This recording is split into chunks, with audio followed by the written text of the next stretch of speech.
Halo, dalam klip kali ini kita akan belajar dengan cepat cara memrogram dengan menggunakan Python di Jupyter Notebook.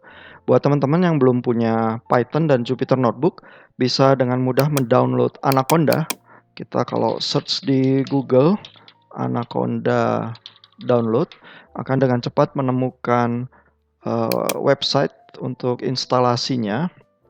Anaconda ini adalah semacam paket manajemen untuk mengelola berbagai program open source berkaitan dengan pemrograman Python dan ketergantungannya. Lalu ini ada berbagai jenis Anaconda installers. Untuk pemakai Windows bisa mendownload ini Anaconda dengan Python versi 3 dan Python 3 adalah yang lebih dianjurkan karena Python 2 nanti akan menjadi obsolete dan tidak diteruskan lagi. Jika sudah di-download dari Anaconda Navigator, kita bisa langsung launch Jupyter Notebook sehingga kita akan membuka web page berikut ya. Jadi Jupyter itu menyediakan interface untuk kita melakukan pemrograman Python, tetapi juga sekaligus dengan visualisasi hasil kompilasi dan pemrogramannya. Jadi sangat enak dan mudah untuk sharing nanti hasil-hasil pemrograman Python-nya karena bentuknya sudah interface web. Kita lihat di sini akan menunjuk kepada localhost ya, jadi ada website lokal yang diacu. Lalu di sini kalau kita buka new Python 3 maka kita akan membuka notebook baru dengan bahasa Python 3. Ini ada notebook yang sudah pernah saya buat dan kerjakan. Kita di bagian ini akan melihat bagaimana memprogram fungsi sinus sederhana dan melakukan Fourier transform untuk melihat komponen frekuensinya. Jadi untuk melakukan kalkulasi kita harus mengimport dulu beberapa library yang kita pakai. NumPy ini untuk melakukan kalkulasi matematika. Kita singkat sebagai NP untuk memudahkan pemanggilan berikutnya. Lalu ada Matplotlib, PyPlot, kita singkat sebagai PLT, ini untuk plotting kurva-kurva kita. Kita mulai dengan membuat fungsi di sumbu X ya, sumbu waktu, kita namakan variabelnya T, kita pakai fungsi NumPy ya, np.arrange, ini bisa untuk menghasilkan array deretan angka-angka, mulainya dari 0 sampai 10 dengan interval 0,1. Jadi ada 100 angka, antara 0 sampai 10 jaraknya 0,1.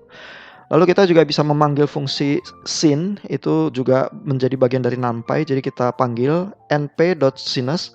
Lalu saya pasang saja koefisiennya 2 kali T di sini ya.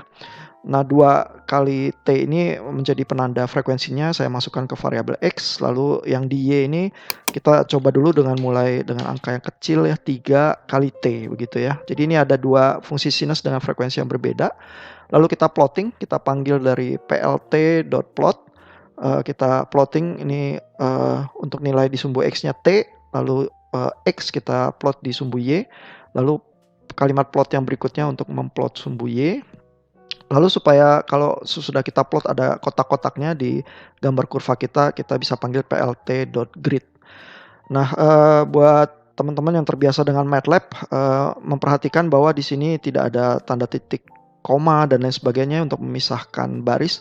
Jadi Python bisa bekerja dengan space, blank space begitu saja, memudahkan kita untuk membaca programnya begitu ya. Tapi kalau kita mau tulis beberapa komen dalam satu baris yang sama, kita bisa lakukan juga dengan dipisahkan dengan titik koma.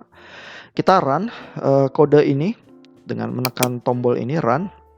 Lalu muncul kurvanya di bawah ini, 2 buah sinyal sinus. Yang biru ini sinyal dengan frekuensi yang lebih rendah ya, koefisien 2, dan yang orange ini dengan koefisien 3 gitu ya. Nah, kita bisa tambahkan berbagai hal seperti juga pada MATLAB. Kita bisa tambahkan misalnya legend di sini ya. Kalau kita run lagi dan tanpa menekan tombol ini, kita bisa menekan tombol Ctrl Enter untuk melakukan run. Nah, kita lihat legendnya muncul. Kita beri nama low frequency untuk yang biru, yang orange high frequency ya. Tinggal kita pasangkan label kita ini ke dalam kalimat legend kita, low frequency, lalu high frequency untuk kurva yang kedua. Lalu lokasinya di lower right ya, dan lokasi legend ini bisa kita pindah-pindah ke tempat yang lain jika diinginkan.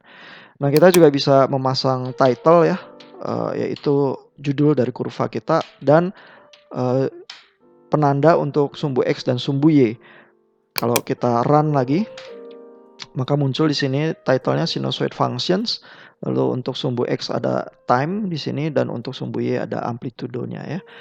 Nah, kita bisa coba lihat ya bagaimana fungsi ini di frekuensi domain. Ini program di sel kedua adalah program untuk memperlihatkan frekuensi domain dengan sederhana. Kita memakai fungsi Fourier transform. Untuk memanggil fungsi itu kita harus import lagi library SciPy. Ini kita singkat sebagai SP. Nah, fungsi FFT ini menjadi bagian dari modul FFT di dalam SciPy ya, sehingga dipanggilnya seperti ini, sp.fft.fft. Lalu kita FFT fungsi X-nya, kita masukkan ke variabel XF gitu ya. Lalu kita plot lagi dengan memanggil fungsi plot dari PLT, dari MATLAB, dari matplotlib, kita panggil fungsi PLT plot. Lalu kita ingat untuk Fourier transform sebenarnya nilainya bersifat kompleks begitu ya, sehingga di sini kita memberikan fungsi absolut ya supaya nilai absolutnya yang diplot. Kita lakukan yang sama untuk fungsi Y dan kita berikan grid lagi untuk kurva kita. Kalau kita run, maka kita lihat ini di frekuensi domain, kita lihat bahwa ini pencerminannya, jadi frekuensi negatifnya ada di sebelah sini, ini frekuensi positifnya, dan yang biru ini yang X yang frekuensinya lebih rendah, frekuensi sinusoidnya, yang orange ini yang frekuensinya lebih tinggi ya, jadi lebih ke kanan gitu ya. Kita bisa coba rubah, misalnya kalau frekuensi yang orange ini kita rubah jadi 10 kali lipat begitu ya, kita run lagi, kita lihat fungsi sinusoid yang orange ini jadi jauh lebih rapat. Kalau kita run lagi di frekuensi domain, maka kita lihat jarak dari yang puncak yang orange ini, komponen frekuensi yang ini merenggang ya terhadap komponen frekuensi yang biru ya, menjauh karena sekarang frekuensinya jauh lebih tinggi. Kalau kita mau lihat yang lebih ekstrim lagi, kita pasang 100 kali lipat untuk frekuensi yang orange, lalu kita run lagi, Ctrl Enter. Kita lihat jauh lebih rapat lagi frekuensi sinus yang orange ini. Bagaimana dengan frekuensi domainnya? Kita coba run lagi dan kita lihat yang orange ini sekarang sudah sangat jauh dari yang biru karena frekuensinya sangat jauh lebih tinggi begitu ya. Kita juga bisa gunakan kita lihat ya fungsi Fourier transform itu bisa melihat komponen frekuensi dari satu sinyal tertentu. Misalnya ya di dalam program yang ini, setelah menghitung fungsi X dan Y, kita jumlahkan menjadi fungsi Z. Lalu yang kita plot bukan fungsi X dan Y-nya, melainkan fungsi penjumlahannya, yaitu fungsi Z.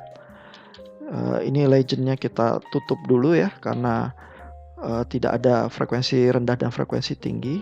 Coba kita run.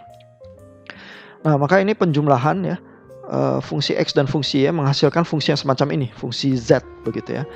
Lalu bagaimana kalau yang kita plot adalah respons frekuensi dari fungsi Z ini, bukan fungsi X dan fungsi Y masing-masing ya. Jadi kita tutup bagian fungsi X dan Y. Yang kita Fourier transform adalah fungsi Z-nya. Lalu kita tutup juga plotting untuk fungsi X dan Y. Yang kita plot adalah fungsi Z-nya. Ya, kita coba running dan kita lihat ya fungsi Z ini menunjukkan dua buah komponen frekuensi yang sama seperti tadi kalau kita analisis masing-masing X dan Y ya, karena gabungan sinyal ini tetap adalah terdiri dari dua frekuensi sinus yang kalau kita lihat di frekuensi domain akan muncul di bagian frekuensi mana sinyal tersebut ya. Jadi dengan demikian kita melihat juga ya kegunaan utama dari analisis frekuensi dengan Fourier transform. Apapun sinyal yang kita dapatkan di time domain, kumpulan dari berbagai frekuensi, begitu kita Fourier transform kita akan bisa lihat komponennya di frekuensi masing-masing seperti apa. Nah, ini masih ada sedikit ketidaknyamanan karena pencerminan dari kurva kita di frekuensi domain ini terjadinya justru di tengah sini, ini baru muncul frekuensi yang negatif di sebelah kanan. Kita akan lihat di klip yang berikutnya bagaimana membuat Fourier transform dengan kurva yang pencerminan yang dibetulkan ya dengan modul dari SciPy.